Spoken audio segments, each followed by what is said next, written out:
വനനിയമ ഭേദഗതിയിൽ ആശങ്ക ഉയർന്നിട്ടുണ്ടെന്നും ആശങ്ക പരിഹരിക്കാതെ മുന്നോട്ടു പോകില്ലെന്നും മുഖ്യമന്ത്രി പിണറായി വിജയൻ. കർഷകർക്ക് ആശങ്ക ഉണ്ടാക്കുന്ന ഒരു നിയമവും നടപ്പാക്കില്ല. മനുഷ്യ വന്യജീവി സംഘർഷത്തിൽ പ്രധാന പ്രശ്നമായി തുടരുന്നത് കേന്ദ്ര നിയമമാണെന്നും മുഖ്യമന്ത്രി പറഞ്ഞു. വനം നിയമ ഭേദഗതിയിൽ സമൂഹത്തിൽ ആശങ്കകളുണ്ട്. 1963 കേരള വനനിയമത്തിലെ ഭേദഗതി നിർദ്ദേശങ്ങൾ ആരംഭിക്കുന്നത് 2013 UDF സർക്കാരിന്റെ കാലത്താണ്. അനധികൃതമായി വനത്തിൽ കയറുന്നത് കുറ്റകരമാക്കുന്നതായിരുന്നു ഭേദഗതി.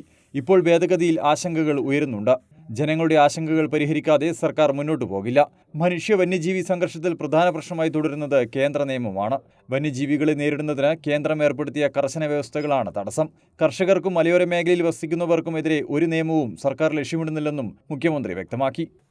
മനഃപൂർവ്വം വനത്തിൽ കടന്നു കയറുക എന്ന ഉദ്ദേശത്തോടെ വനമേഖലയിലൂടെ സഞ്ചരിക്കുന്നവർ വനത്തിനുള്ളിൽ വാഹനം നിർത്തുക, വനത്തിൽ പ്രവേശിക്കുക, ഇതെല്ലാം കുറ്റമാക്കുന്നതാണ് ആ ഭേദഗതി.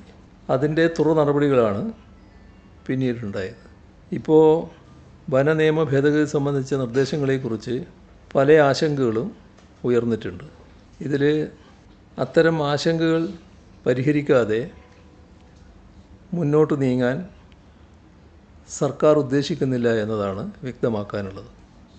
ഏതെങ്കിലും വകുപ്പുകളിൽ നിക്ഷിപ്തമാകുന്ന അധികാരം ദുർവിനിയോഗം ചെയ്യപ്പെടാൻ സാധ്യതയുണ്ട് എന്ന ആശങ്കകൾ ഗൗരവമായി സർക്കാർ കാണുകയാണ്. കർഷകർക്കും പ്രത്യേകിച്ച് മലയോര മേഖലയിൽ വസിക്കുന്ന ജനവിഭാഗങ്ങൾക്കും അവരുടെ ന്യായമായ താൽപ്പര്യത്തിനെതിരെ ഒരു നിയമവും ഈ സർക്കാർ ലക്ഷ്യമിടുന്നില്ല. സർക്കാരിൻ്റെ നിലപാട് ഏത് നിയമവും മനുഷ്യർക്ക് വേണ്ടിയുള്ളതാണ് എന്നതാണ്. VC നിയമനവുമായി ബന്ധപ്പെട്ട UGC കരട് നിയമ ഭേദഗതി ഉന്നത വിദ്യാഭ്യാസ മേഖലയിൽ സംസ്ഥാനങ്ങളുടെ അധികാരം ഇല്ലാതാക്കുന്നതാണ്. സർവകലാശാലകളിൽ ഇനി കേന്ദ്രം ഭരിക്കുമെന്ന സന്ദേശമാണ് UGC ഭേദഗതി നൽകുന്നത്. വൈസ് ചാൻസലറായി വേണ്ടപ്പെട്ടവരെ കൊണ്ടുവരാനുള്ള വളഞ്ഞ വഴിയാണ് ഭേദഗതി.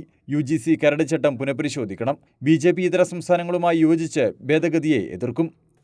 സംസ്ഥാന സർവകലാശാലകളിലെ വൈസ് ചാൻസലർമാരെ ഫലത്തിൽ കേന്ദ്രം ഭരിക്കുന്ന പാർട്ടി തീരുമാനിക്കുന്ന നിലയാണ് പുതിയ UGC നിർദ്ദേശത്തിലുള്ളത്.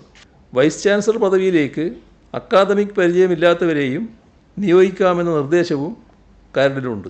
ഇതിൻ്റെ ഉദ്ദേശശുദ്ധിയെക്കുറിച്ച് കൂടുതൽ പറയേണ്ടതില്ലല്ലോ. തങ്ങൾക്ക് വേണ്ടപ്പെട്ടവരെ ആ പദവിയിൽ കൊണ്ടിരുത്താനുള്ള വളഞ്ഞ വഴിയാണ് ഇവിടെ കേന്ദ്രം പയറ്റുന്നത്. സംസ്ഥാനങ്ങളുടെ അവകാശങ്ങൾക്ക് മേലുള്ള കടന്നുകയറ്റം അംഗീകരിക്കാനാവില്ല എന്നാണ് സുവ്യക്തമായി പറയാൻ ആഗ്രഹിക്കുന്നത്. സംസ്ഥാനങ്ങളുടെ ഭരണഘടനാ അവകാശങ്ങൾ ലംഘിക്കുന്ന UGC കരട് ചട്ടങ്ങൾ പുനഃപരിശോധിക്കണമെന്ന് കേന്ദ്ര വിദ്യാഭ്യാസ മന്ത്രി ധർമ്മേന്ദ്ര പ്രധാന് കത്തെഴുതിയിട്ടുണ്ട്.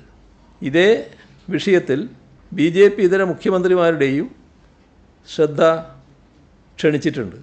ഈ വിഷയത്തിൽ കൂട്ടായ പരിശ്രമങ്ങൾക്കാണ് കേരളം മുൻകൈയെടുക്കുന്നത്.